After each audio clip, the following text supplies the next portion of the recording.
And we're back. It's week 3 in startup land at Starbridge, and so much has happened this week. So a few things that I wanted to talk about today with you all. One, transitioning from remote work to being in the office 4 days a week. This is something very new for me, although before I accepted this role, I knew in my bones I was craving being around people because I was becoming a bit of a crazy cat lady, just me and Ziggy at home. uh, Needed a little bit of connection and people energy of like being productive and sharing space and being able to ask a question right there instead of waiting and slacking and huddling. Like, I knew inside of me that it was time to get back to an in-person situation, but man, commuting on the subway and getting myself in and waking up super early and having to put on real pants, that has been a journey.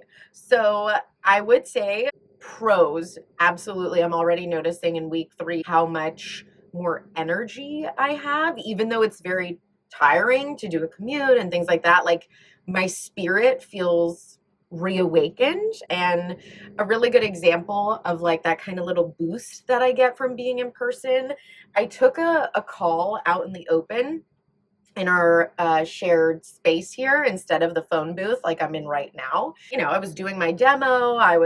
My coworkers were surrounding me, so they could hear if they weren't wearing headphones, like what I was saying, which is equal parts intimidating being new, but also empowering because I want to learn from them and what they're hearing from me. So it was a challenger sale type of call where I was getting a lot of pushback, disinterest, and I'm not going to convince you to buy this product if you don't see the value. I mean, you're missing out. I really did kind of understand where they were coming from and navigate the situation the best way possible. But overall, like, it just didn't seem like a fit. And after the call, not that I was deflated, but definitely like, bummer.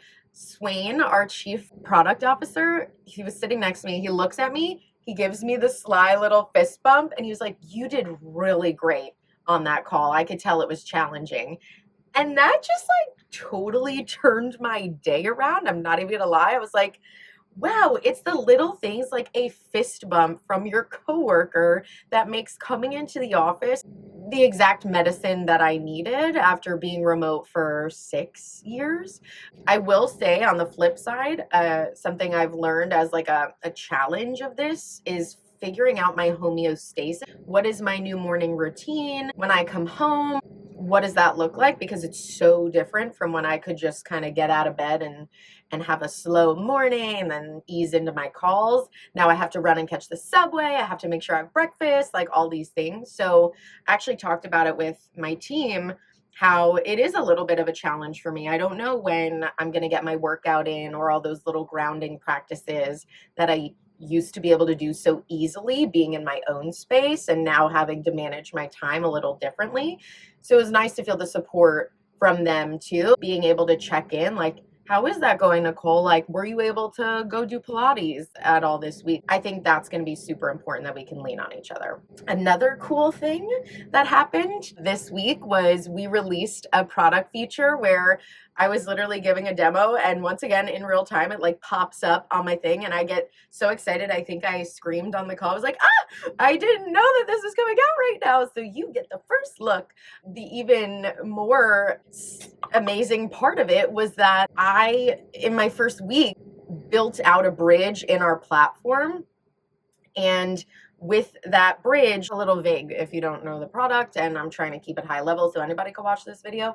But basically, the thing I did in my first week here inspired a lasting feature that we rolled out 2 weeks later. To be a small part of the journey, what the product roadmap looks like I missed that so much. I just feel so happy to watch things come to fruition and see the product life cycle and see how folks react to it. I truly was craving that. So those are my little lessons from the week and reflecting back. I am going to try and force some of my coworkers to come do a little bit of a confessional as well. And we will see who wants to take me up on that today.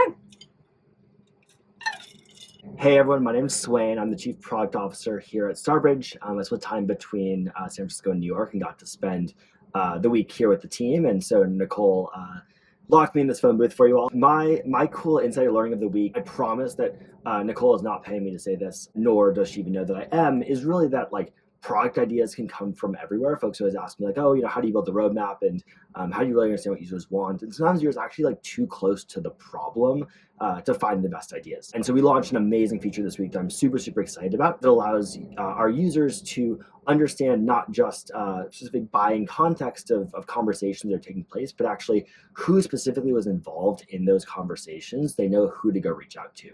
And the way that feature came to be is that like on Nicole's very first day, she was playing around with the product and using different ways of prompting using our feature bridges. And she basically built that feature in a prompt. And she said, oh, like you guys have been doing this, right? Where you like go look for relevant names that are being mentioned. And we said, no one's ever done that. Like, that's so cool. How often is that happening? And so it's hard to do some exploration from there and actually turn that little exploration that she had done like on day one within like 4 hours of being at the company into this feature within a couple of weeks. And so just goes to show you want to make sure that everyone in the organization has the context and really deep understanding of your customer and their pain points. And actually in a business like ours, where we're selling to go-to-market teams, that actually our go-to-market folks are some of our strongest kind of advocates and folks who are generating the best insights for the product, because they're in the shoes of exactly the same people that we're ultimately selling to. Thanks for watching.